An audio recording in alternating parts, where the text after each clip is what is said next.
हाँ तो सभी को नमस्ते।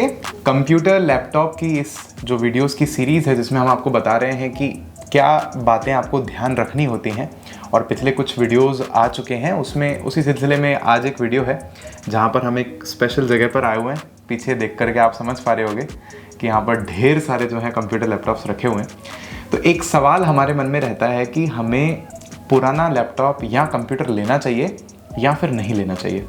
तो उसके लिए हम पूरी जानकारी लेंगे, लेकिन पहले मैं आपको परिचय दे देता हूँ। तो अमित भैया हमारे साथ में हैं और अमित भैया ने काफ़ी मदद की है मेरी, काफ़ी इन्होंने मेरे को लैपटॉप्स कंप्यूटर्स ऐसे जब ज़रूरत पड़ी है मेरे मित्रों को मुझे दिए हैं और बढ़िया चल रहे हैं अभी तक, ऐसे कोई दिक्कत वाली बात नहीं है। तो अमित भैया जो हैं एक पूरा संस्थान चलाते हैं कंप्यूटर लैपटॉप बाजार के नाम से।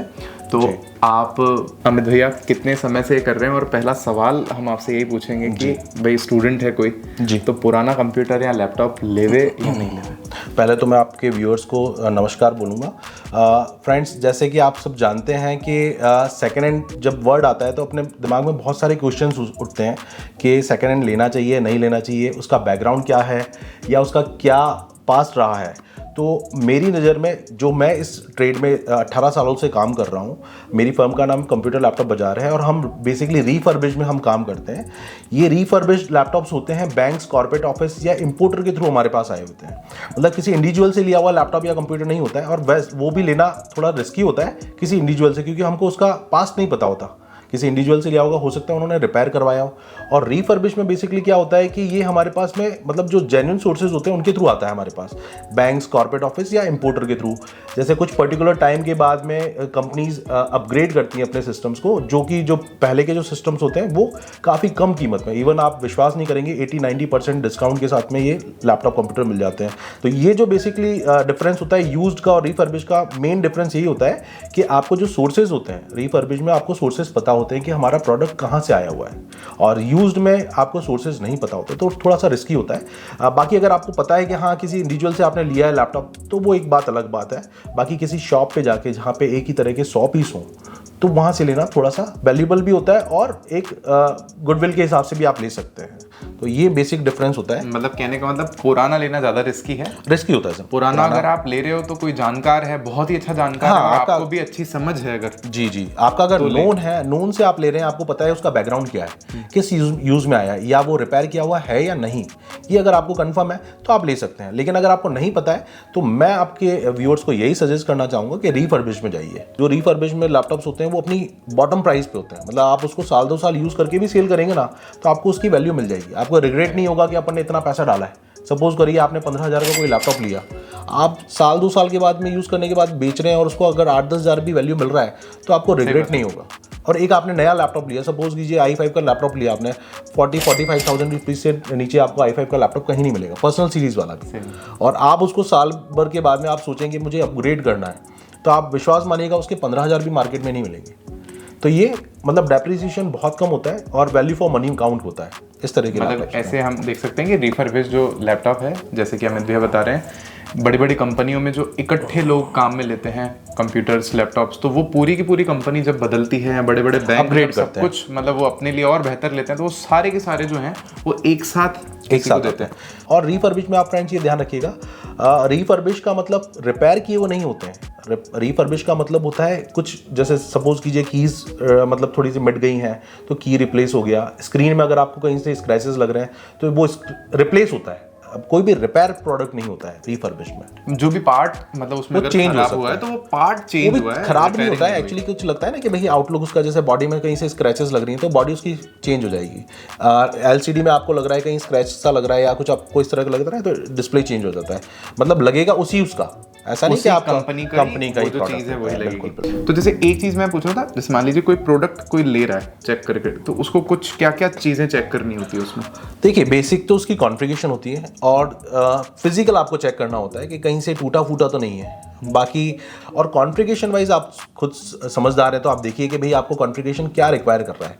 जैसे अगर आपका ग्राफिकल काम है तो डेडिकेटेड ग्राफिक्स के साथ में लैपटॉप्स लीजिए, और अगर आपका बेसिक काम है तो इंटीग्रेटेड ग्राफिक्स वाले भी चल जाते हैं। बाकी आपको फिजिकल बॉडी वगैरह चेक करके, हाँ फिजिकल चेक कर लीजिए आप। और बस ये ध्यान रखिए कि जो आप लैपटॉप लेना चाह रहे हैं, जो लैपटॉप आपकी रिक्वायरमेंट है वो अप टू द मार्क है कि नहीं है। मतलब क्योंकि स्टूडेंट्स आजकल जैसे फोन भी अगर खरीद के लाते हैं तो 15-20 हज़ार का तो फोन भी आता है। हाँ, तो फिर फोन में पढ़ाई करने से अच्छा है तो ज़्यादा मेरा ऐसा बेटर मानना है कि जी हाँ, लैपटॉप बिल्कुल कंप्यूटर बिल्कुल बिल्कुल। और रीफर्बिश मतलब वैल्यू फॉर मनी रहता है, मतलब आपने यूज़ भी किया और उसको सेल भी कर रहे हैं ना, तो आपको वैल्यू मिल जाती है। ऐसा नहीं लगता है कि अपन ने नुकसान का कोई काम किया है। और मोबाइल से तो बेटर है कि आप लैपटॉप या कंप्यूटर पे पढ़ें तो ज़्यादा बेटर रहता है। आंखों के लिए भी ईजी रहता है और कंफर्ट लेवल भी आपका एक छोटी सी स्क्रीन पे आप कितना कंफर्टेबल काम कर सकते हैं। तो अंग्रेज जैसे हमसे जो विद्यार्थी जुड़े हैं तो वो यूपी, बिहार, बिल्कुल उत्तर प्रदेश, मतलब उत्तराखंड, काफी सारे ऑल ओवर इंडिया से, मतलब तो जैसे किसी को मान लीजिए लेना हो जी, तो क्या वो ऑनलाइन लेवें या कहाँ मिलता है? देखिए आपको अगर लगता है कि ऑनलाइन में कोई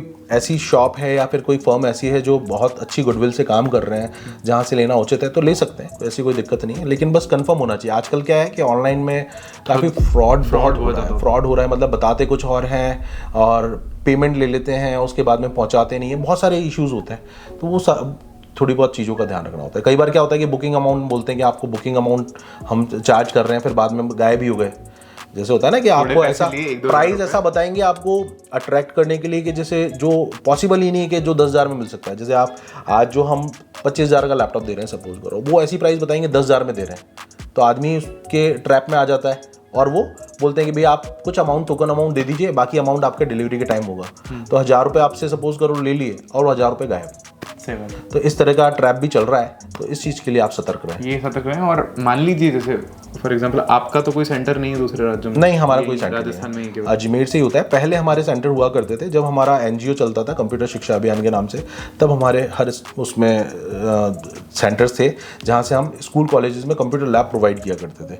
लेकिन अभी हम सिर्फ कंप्यूटर लैपटॉप बाजार को अजमेर से ही ऑपरेट कर रहे हैं। तो आप भी क्या भारत भर में भेजते हैं क्या लैपटॉप? बिल्कुल, हमारा हर जगह जाता है। आप अगर नए हैं तो आप हमारे इंस्टाग्राम के आईडी को आप फॉलो कीजिएगा, तो आपको इससे अनुमान लग जाएगा। आप बता दीजिएगा अपने फॉलोअर्स को। आईडी का जो लिंक है उसको डिस्क्रिप्शन में डाल दीजिएगा, तो आप इंस्टाग्राम पे सर का चेक कर सकते हैं। तो हमारे यहाँ पे लेने के लिए भी बहुत जगह से आते हैं और हम भेजते भी पैन इंडिया है। काफी सारे ऐसे लोग हैं ना कि अजमेर दरगाह शरीफ घूमने आते हैं, बिल्कुल पुष्कर घूमने आते हैं, बिल्कुल तो वो आपसे लेके जा सकते हैं। एक बार ट्राई जरूर कीजिएगा। अब जैसे एक अंतिम प्रश्न मेरा एक आपसे रहेगा, आपने आज तक मेरे हिसाब से हजारों बेच दिए होंगे कि कंप्यूटर्स, लैपटॉप्स, तो कितनी बार शिकायत आई होगी आपके पास?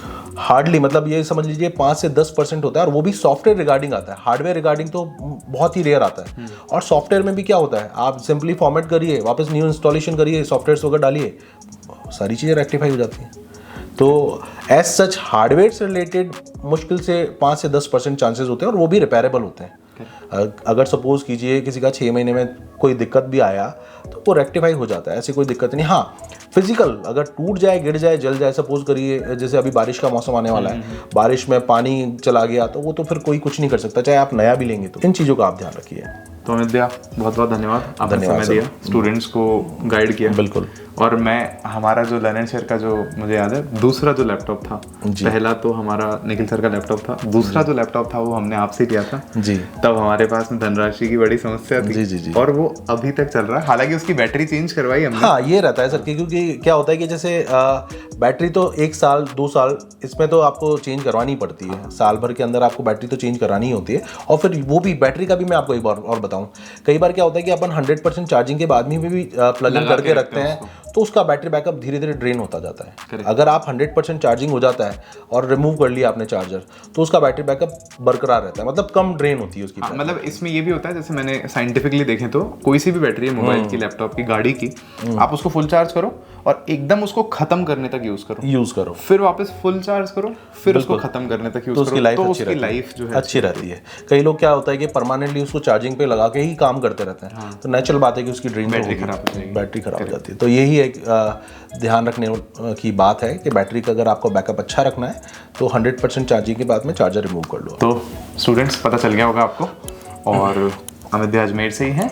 बाकी इनका जो डिटेल है वो मैं डिस्क्रिप्शन में भी दे दूंगा, और आप इनका जो इंस्टाग्राम का लिंक है वो भी डिस्क्रिप्शन में दे दूंगा, तो आप स्वयं से देख सकते हैं। फ़ोन नंबर भी होंगे, अमित भैया से आप बात भी कर सकते हैं, अजमेर आए तो मिल भी सकते हैं, और रिफर्बिश्ड ले सकते हैं, मतलब ऐसी दिक्कत वाली बात नहीं है जी।